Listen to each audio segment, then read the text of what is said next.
Who cares, nie? Jakby ja już nie jestem bębniarzem z aspiracjami do bycia najlepszym bębniarzem, typu jestem programistą, więc jeśli mi wypadnie pałka na koncercie, to nic, no ale mogę się tylko cieszyć na tym gigu. No więc też mi to dało luz taki, że wreszcie nie muszę traktować bębnów tak strasznie poważnie i mogę po prostu grać for fun.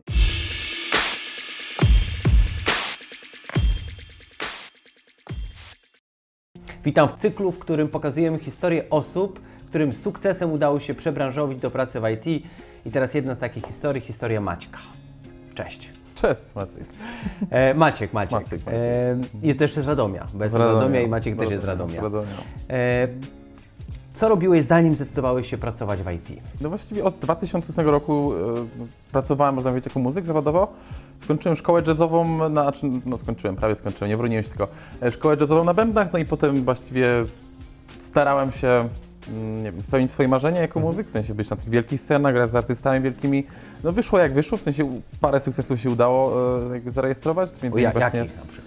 Właśnie chwilkę grałem w zespole Agnieszki Chylińskiej czy Kasi Stankiewicz, czy byłem nominowany do Nadziei Roku w perkusji 2014, jakieś takie śmieszne i super rzeczy, czy no nie wiem, czy z kumplami udało nam się stworzyć band i pojechaliśmy na trasę w Europę, co jest takie spoko i jakby razem sobie to zrobiliśmy i to było wszystko przepiękne, więc jakby to robiłem właściwie do 2015 roku cały czas i jakby to był cel, jakby mój cel w życiu, być najlepszym bębniarzem, jakim mogę.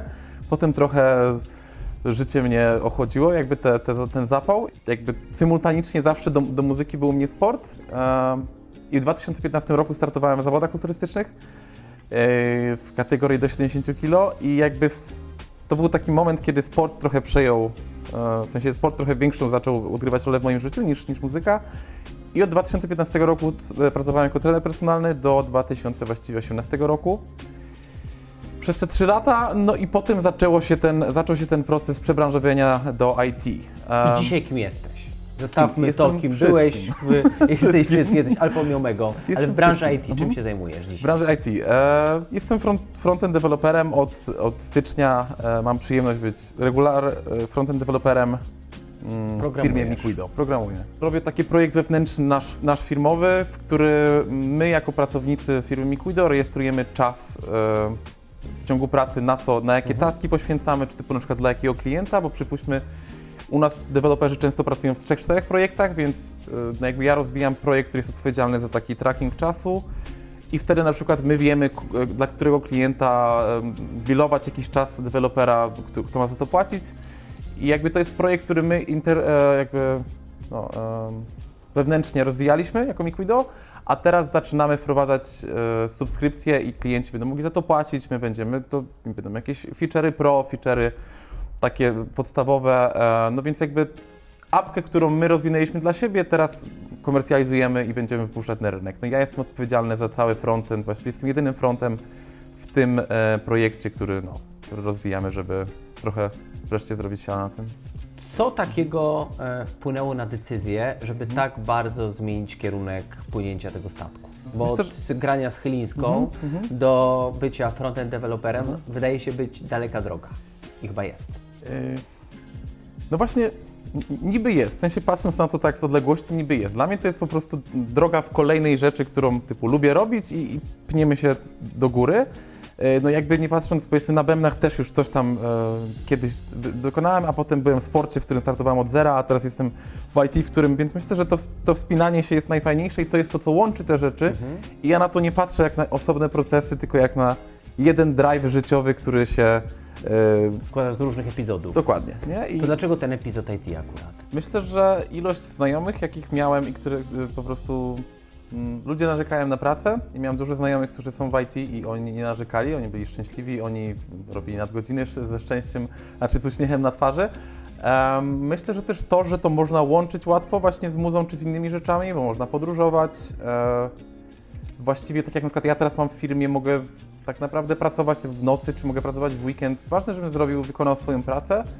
I teraz na przykład jak właśnie, czy w maju mam jakieś koncerty, czy coś, to z normalną pracą to mogło być ciężkie do połączenia. Tutaj ja wiem, że nawet mogę zrobić więcej pracy w środę i w czwartek i w piątek w ogóle nie pracować i sobie iść i grać, czy sobie trenować, czy cokolwiek i nie jest to żaden problem, prawda? Myślę, że troszkę to był na pewno też wiek, po prostu, że no muza łączy się z tym, że typu, nie wiem, pamiętam chyba w 2018 roku, taki był rok właśnie, gdzie wyliczyłem, że nie przespałem z 60 nocy w ciągu roku, bo były grania nocne i czasami powroty w nocy i tak dalej. I w sensie, no, to jest bycie profesjonalnym muzykiem, nie? To albo się udziela lekcji i się uczy, a trochę ja zawsze myślałem, że nie po to uczyłem się grać na bębnach, żeby uczyć, tylko chciałem być na scenach.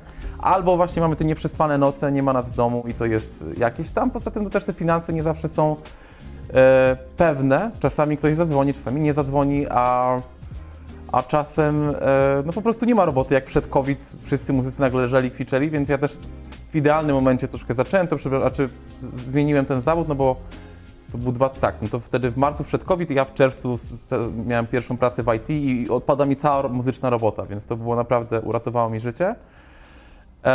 Więc na pewno ten właśnie czynnik stabilizacyjny i ekonomiczny, ale też no właśnie zamierzałem się wyprowadzić za granicę i bycie muzykiem czy bycie trenerem personalnym nie wydawało mi się tak łatwe do przełożenia na jakieś inne lokalizacje, bo musiałbym znów na przykład budować bazę klientów, czy jako muzyk musiałbym, nie wiem, jakiś networking robić, prawda? A IT jest takie dosyć proste, typu robię w Polsce w polskiej firmie i na przykład przeprowadzam się gdzieś tam i jedynym problemem jest, nie wiem, różnica czasu, tak? A nie ma w ogóle tej bariery jakiejś budowania biznesu od nowa. Spośród bardzo wielu specjalności branża IT zdecydowałeś się akurat na programowanie frontend. Skąd akurat taka decyzja? Dlaczego akurat to, a nie co innego? Jasne.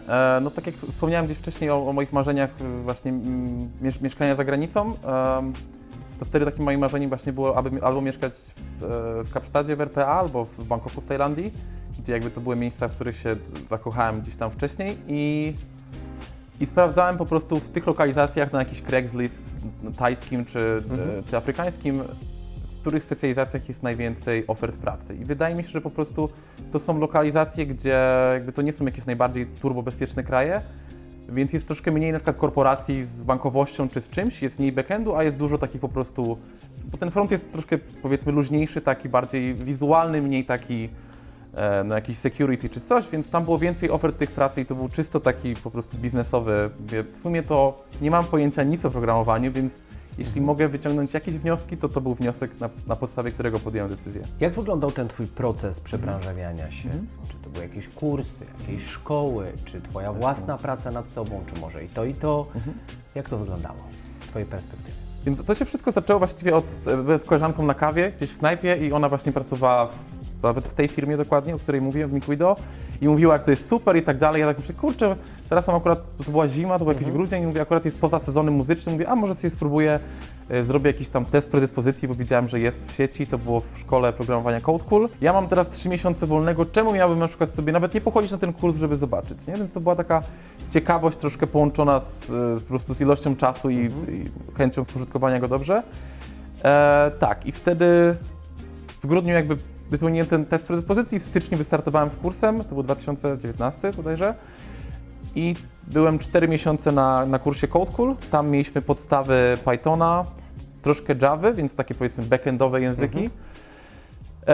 I CodeCool to była szkoła, gdzie był właśnie tydzień, kiedy jesteśmy w szkole jako studenci od 9 do 15, potem był tydzień, który był self-study week i po prostu uczyliśmy się w domu, więc to był dosyć angażujący kurs, no bo jednak 5 godzin dziennie tam siedzieć, znaczy 5 dni w tygodniu, przepraszam, siedzieć tam po kilka godzin. Niektórzy zostawali, bo to było w takie community i to było wszystko takie bardzo fajne, no ale też ja wtedy już właśnie się wyprowadziłem poza Kraków, musiałem dojeżdżać do Krakowa, te dojazdy mi zajmowały 2-3 godziny dziennie, codziennie i stwierdziłem, że jakby hej, to jest programowanie, przecież siedzę tylko przy komputerku, pewnie jest jakiś kurs, który jest online.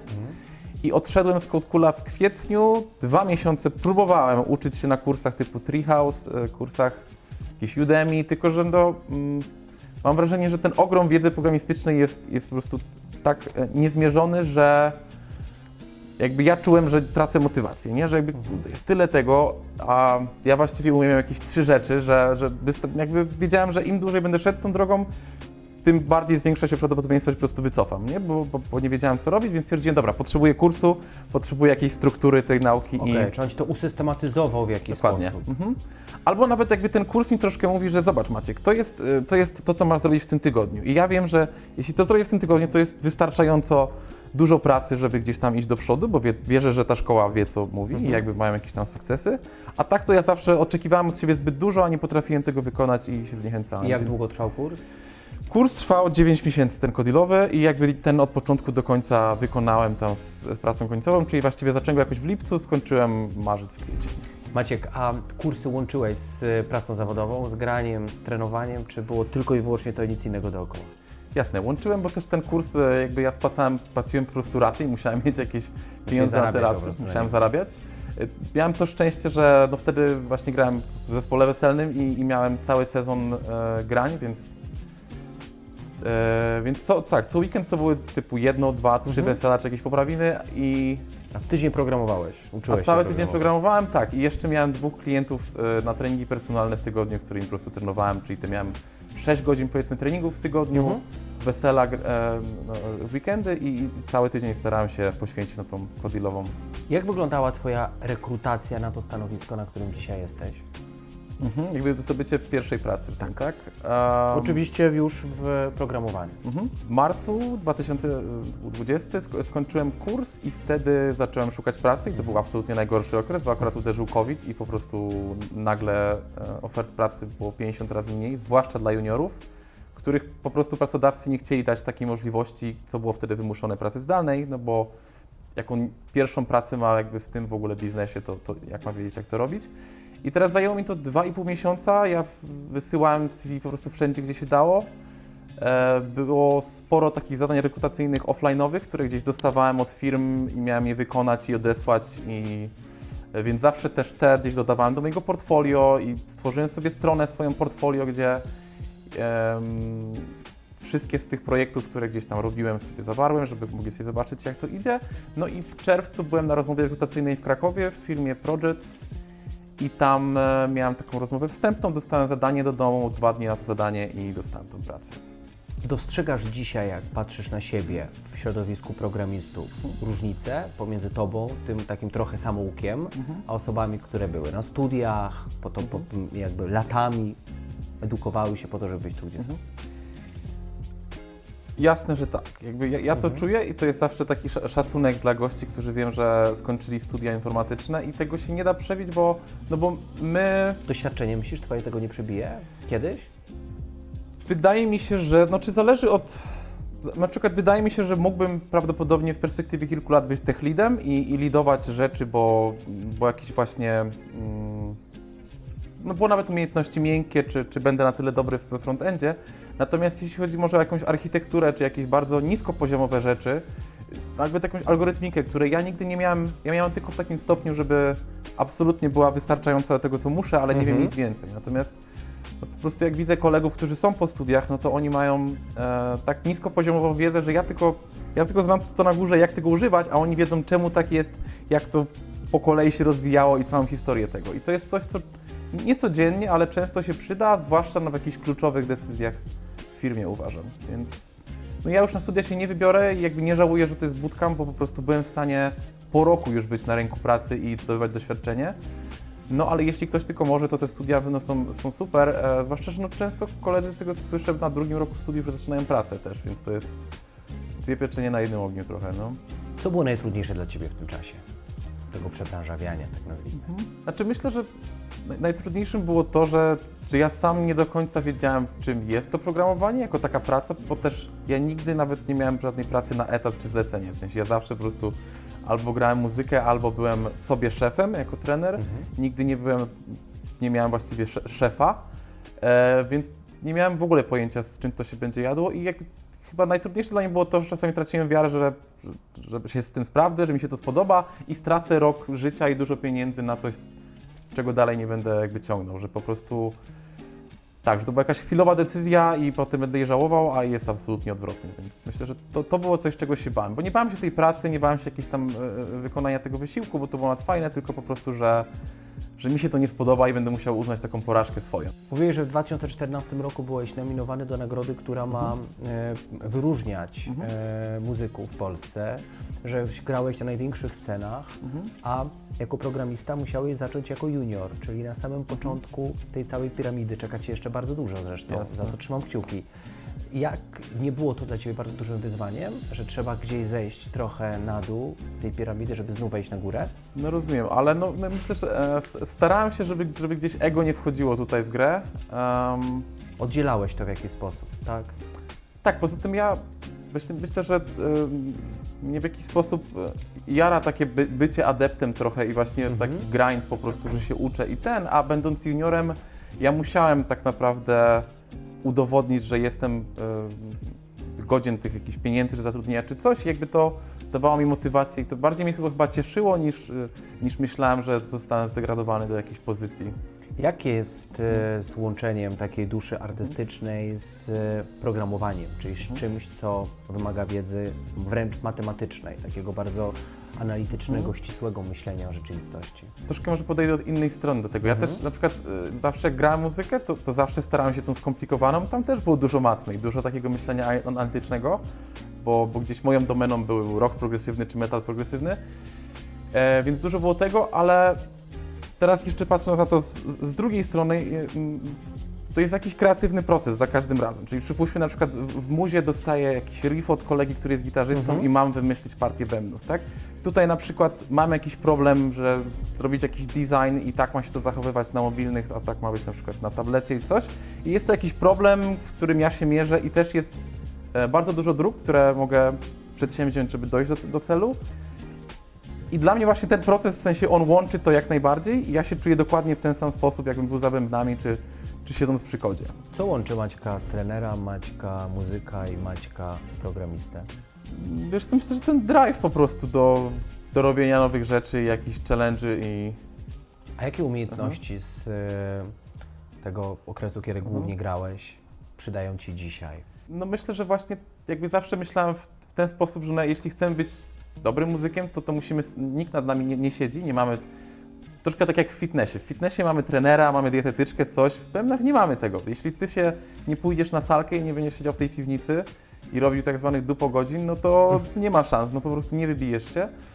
Więc myślę, że właśnie to, że my potrafimy zazwyczaj jako muzycy, to jest dla nas normalne, że codziennie typu musimy spędzić kilka godzin przy instrumencie i to nie jest żaden prikaz, tylko my po prostu mamy tą motywację. To jest taka praca systematyczna nad sobą, tak? I to przeniosłeś ze sobą do programowania. Tak, dokładnie. Czy na przykład wiemy, że jeśli 3 dni nie poćwiczymy na instrumencie, to już aparat nie będzie taki. Jakby to jest dokładnie to samo w programowaniu. Ta konsystencja i potrafienie no nie zmuszenia, ale zachęcenia siebie do tego, żeby to robić codziennie, czy idzie, czy nie idzie. Zastanawiam się jeszcze nad tym, czy nie jest tak, że będąc trenerem, będąc muzykiem, nawiązujesz relacje z ludźmi, rozmawiasz i to nawiązywanie relacji pomogło Ci w jakimś sensie być tu, gdzie jesteś teraz. Znaleźć się w rekrutacji, znaleźć się w miejscu pracy, znaleźć sobie tą siłę do tego, żeby się rozwijać w zupełnie innym obszarze. Zgodzisz się z tym, czy nie bardzo?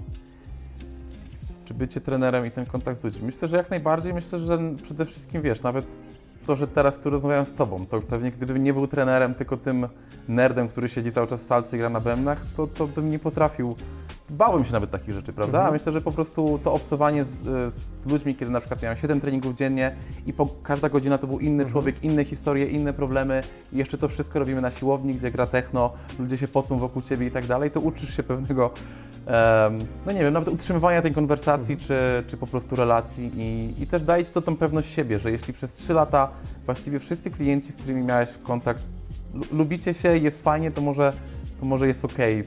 Może coś w tym... Jesteś dużo bardziej odważny w innych relacjach. No. Więc myślę, że to pomaga i też myślę, że nie jestem długo w tej branży, no powiedzmy prawie 2 lata w IT, ale no, są tacy typowi programiści, informatycy, którzy są ciężcy w kontakcie, no i to naprawdę może utrudnić pracę, wydaje mi się. Wydaje mi się, że to jest przede wszystkim problem dla nich, nie? Bo to oni chcieliby prawdopodobnie lepiej się komunikować, a nie potrafią. No a ta branża może ich tego nie nauczyć, bo jednak głównie siedzimy sami teraz przy komputerkach w domu i tego kontaktu z ludźmi mamy coraz mniej. Jesteś szczęśliwy w miejscu, w którym jesteś dzisiaj? Kurczę, no ja właśnie tak się zawsze śmieję, trochę śmieję, ale myślę, że mówię zupełnie poważnie, że to była jedna z lepszych decyzji w moim życiu, że jakby naprawdę nawet komfort psychiczny taki, który mam, że mam pracę, że wiem, że jestem pożądany na rynku pracy, że wszyscy są w robocie mili, a w muzie to czasami bywało inaczej, różnie po prostu, no jakby to jest tu fajne i też praca taka codzienna po prostu jest fajna, bo jest to wszystko bardzo ustrukturyzowane i ja się czuję w tym bezpiecznie i dobrze. Potrafisz dzisiaj łączyć programowanie z tą pasją do muzyki, która przecież u Ciebie jeszcze jest i pewnie będzie zawsze. Staram się, staram się cały czas kultywować te rzeczy, czyli właśnie i sport, i muzykę. Cały czas gram, nagraliśmy ostatnio właśnie płytę z zespołem Keta w październiku zeszłego roku, będziemy wydawać w tym roku, to nasza chyba 8. płyta. Gramy też jakieś koncerty w maju i tak samo ze sportem, też teraz startuję w jakimś Ranmagedonie, więc te rzeczy wszystkie cały czas symultanicznie idą ze I mną. da się to połączyć. Da się to połączyć, no. Przed naszą rozmową, tą nagrywaną przed kamerami dzisiaj, powiedziałeś takie zdanie, że nie znasz osoby, która przebranżawiała się w IT i nie jest zadowolona z rezultatu. Rzeczywiście tak jest, że wszyscy kończą to przebranżawianie z sukcesem z Twojego otoczenia? Wiesz co, wydaje mi się, że jest praktycznie 100% próba tego, że jest spoko, nie? I też bardzo dużo znam tych osób, bo byłem na 2 kursach, gdzie było po kilkanaście osób w grupie i mamy nawet jakąś tam grupę facebookową, gdzie cały czas się wymieniamy, czy nawet z Codekulu, co jakiś czas się widzimy na jakimś piwie i wszyscy są bardzo szczęśliwi i jakby wiesz, nikt nie żałuje i no myślę, że nawet to środowisko pracowe, jakieś jest takie wyluzowane i ta stabilizacja to jest coś, to są jakieś takie perksy pracy, które nie są do końca związane stricte z programowaniem, ale które są po prostu miłe dla pracownika jako takie i to jest nie do przecenienia. Co byś chciał powiedzieć ludziom, którzy są na takim początku drogi, czyli gdzieś zaczynają tą przygodę z informatyką, wiedzą, że chcą, ale nie do końca wiedzą jeszcze co? Co byś ze swojego życiorysu wyciągnął jako najważniejszą radę dla nich? Go for it, po prostu. Go for it. Czyli to, od czego zaczęliśmy naszą rozmowę. Troszkę to, no bo ja pamiętam na przykład właśnie ja mam też brata informatyka, takiego legendę w sensie, że on studiował informatykę Taki klasyk. Before it was famous, wiesz, on ma tak. 46 lat i poszedł na studia w wieku 19 na informatykę. Kto to robił, wiesz? Szaleniec. Czytał Sapkowskiego, no taki typowy nerd informatyk.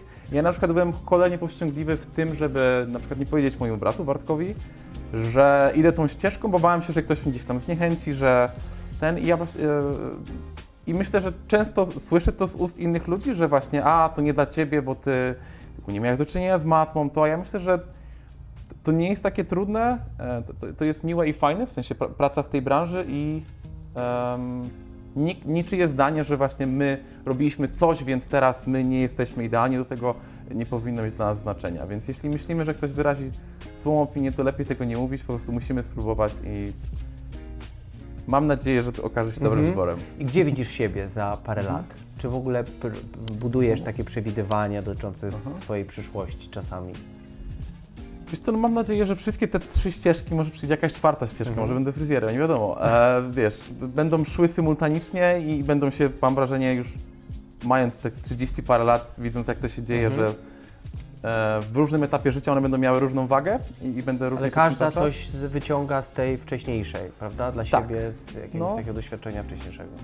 Tak, więc myśląc, gdzie widzę się, na pewno mam nadzieję, że uda mi się zostać jakby w IT, bo to jest najfajniejsze pod kątem właśnie stabilizacji i możliwości nawet mieszkania gdzieś za granicą, co wciąż gdzieś jest w moich marzeniach. Tak, także no, mam nadzieję, że w tym zostanę i że ta reszta będzie wciąż ze mną, że nie zostanę takim już typowym pracownikiem z etatem, tylko dalej gdzieś będzie ten bunt i robienie dziwnych rzeczy. Choć ten etat też był dla Ciebie ważny, bo on daje jakąś stabilizację, prawda?